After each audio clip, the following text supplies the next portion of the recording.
Welcome back, everyone, to Vox Markets. My name is Paul Hill. I'm delighted again to be able to speak to CEO Jerry Randall of Venture Life Group, a leading consumer healthcare products firm. So, welcome, Jerry.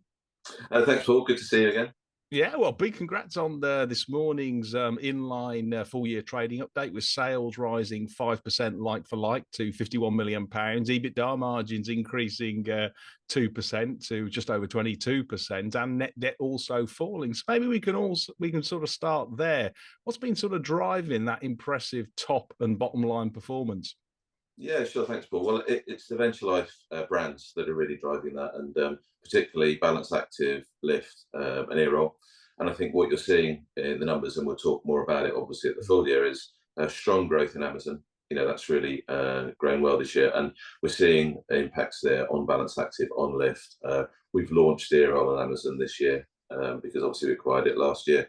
So it's that growing very well, and also the impact of our new product development. We've launched quite a lot of things in the Balance Active range.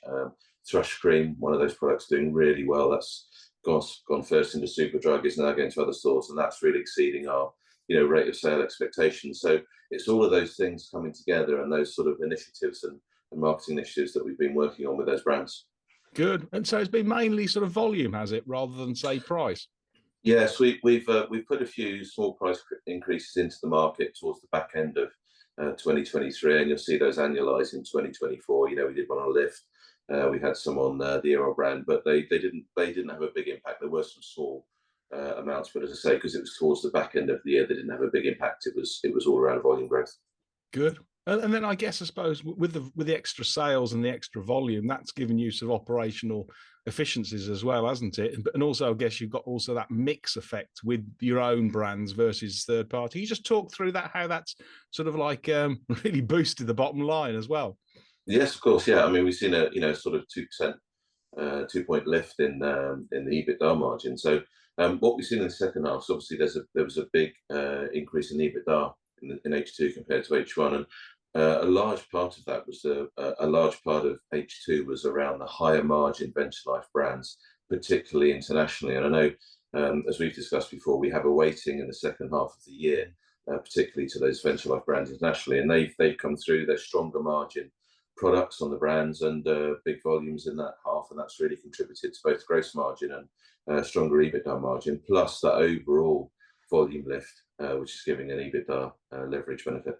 Brilliant. And that sort of trend going forward for 2024 in terms of, increased volumes for your own third party brands and sort of like, the mix effect and the margin accretion. Would you expect that to sort of continue into the new year? Yeah, and what we'd expect for 2024 is an increasing reset of that mix, more biased towards the Venture Life brands. Customer brands had another strong year in 2024, and all parts of the business grew, but you'd expect to see that mix effect change back a little bit more towards the Venture Life brands in 2024 than we saw in 2023. Great. And can you just talk through any sort of like, are there any new products sort of like for people you've obviously been successful with the new recent launches. They've done very well. In fact, I haven't yet tried it, but I'm going to. There's the iced cherry dental, which I have seen in some of the shops. So I Yeah. might give that a shot. But anything else sort of coming down the track? Yeah, sure. So we've been investing a lot in our women's health area, because we started with the Balance Active range, obviously, that we acquired from BBI in 2021, and that was the gel and the pessary targeted towards bacterial vaginosis. But we're broadening out that range completely. I mean, you and I'm sure a number of the investors, shareholders will recognise that the women's intimate health area is really expanding. You go into high street stores like Holland and Barrett, Superdrug, all of those, you'll see a really high level of prominence now around women's health and women's intimate health. So we've launched some new cleansers in there. We've launched a thrush cream. That's a really interesting product because at the moment, for women is being treated for thrush, it's generally using the Canesten drug product. And again, as a drug product, you can only use that for a limited number of days. But our product's a medical device, and it can be used consistently and even on a sort of prophylactic basis. And we've launched that in Superdrug. It's going to other stores in Q1 this year, and it's gone really well. It's been really well received. And in fact, what we're also going to see going forward is in Superdrug, we're going to be having a full shelf presence of all of our products in the women's health range. So we've launched a probiotic, Flora range, under Balance Active. We've got some other products coming through there. So that's a real big push for us, and that's where you'll see more and more going on there. The new products under Lift, the Active Energy Boost range, which is moving on from just the glucose tabs into more additive ingredients to make it a sort of sports and energy lift brand. That's launched in a number of stores. That's going really well received.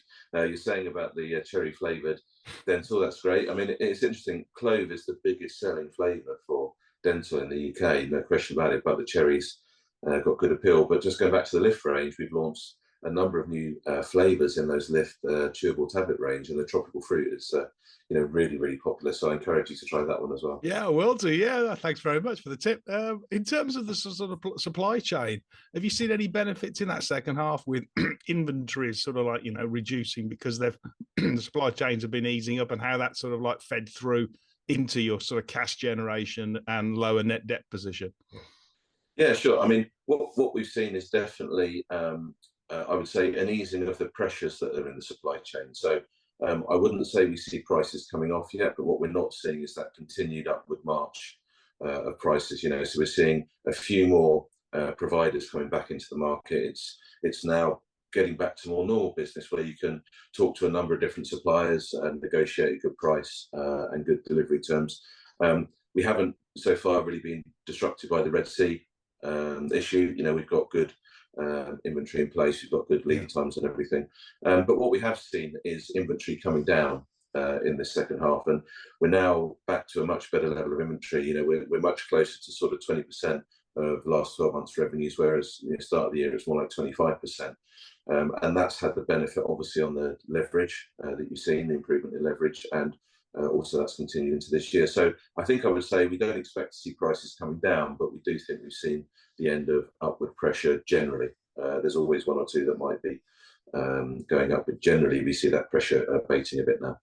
Good. And then I guess in terms of that sort of like, the reduction in debt and the improvement in that net debt to EBITDA balance, are you going to continue to see that sort of like track more, continue to track positively? Yeah, we're really pleased with that, because obviously in the back end or during 2023, we had to pay that second payment for Earol, which we did, but we saw the net debt come down from 1.65 to 1.25, but also since the year end. So as we stand today, that's now come down to 1.1 times, and that's really because we had a big Q4, lots of billing going up there. We've seen a cash realization from that in January. So yeah, you'll expect to see that continue to go down, because the cash generation will again be even stronger in 2024 than it was in 2023 in terms of absolute number. Brilliant. Okay. Well, thanks very much, Jerry, for the update, and congrats on. I mean, I know I was looking at the broker numbers right 12 months ago from Cavendish, and they had a target of roughly, I think it was about 50.4 or 50.7 in sales, and you're hitting 51. So you couldn't get better, given what we've had in between: a mini banking crisis, we've had a Middle Eastern war, and lots of other sort of supply chain problems. So big congrats to the Venture Life team, and look forward in touching base for the prelims in April. Yeah, no, great. Thanks, Paul. I mean, as I say, it's all down to the team that, when you've got a brilliant team working around you, dedicated, hardworking. So, congrats to them. They've delivered this, and, really, as a company, we're very proud of that. But thanks for your time and support, Paul, and look forward to speaking to you in April. Thank you.